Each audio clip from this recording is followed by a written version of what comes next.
Hey everybody, Sean here, and I hope you're doing well. I was chatting with Antonio the other day, and he was sharing how amazed he was that some people actually believe God created evil. And if we look at Isaiah 45:7, it says, I form the light and create darkness.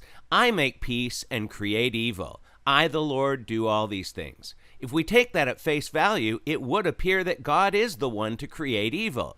But wait, how can this be true? Genesis 1:31 says that when God saw everything he had made, it was all very good.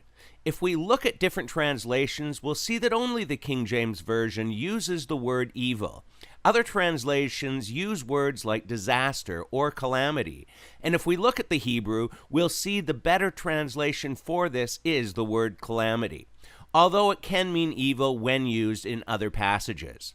But in context, this passage in Isaiah is about God rewarding Israel for obedience and punishing Israel for disobedience.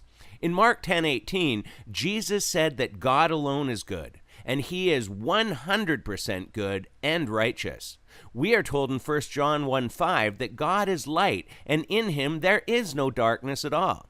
We also have to remember that sin or moral evil are not tangible substances that need to be created. Romans 5:12 tells us that death entered the world because of sin. So death, sickness, disease, and other bad things are the results of sin entering the world. Most people, if they were asked the question, does cold exist, would say yeah.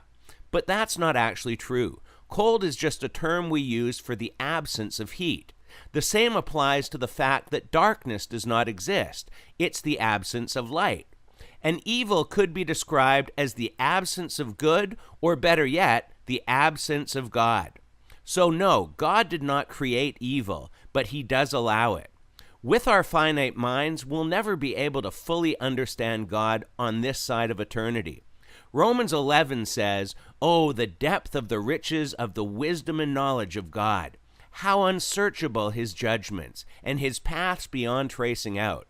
Who has known the mind of the Lord, or who has been his counselor?" I believe that God has allowed evil to exist as part of our free will. We can choose to do right or wrong, good or evil, and either accept his free gift of salvation through Jesus Christ or reject it. But hey, what about you? Please leave your thoughts and comments on this subject below, and until next time, take care and God bless.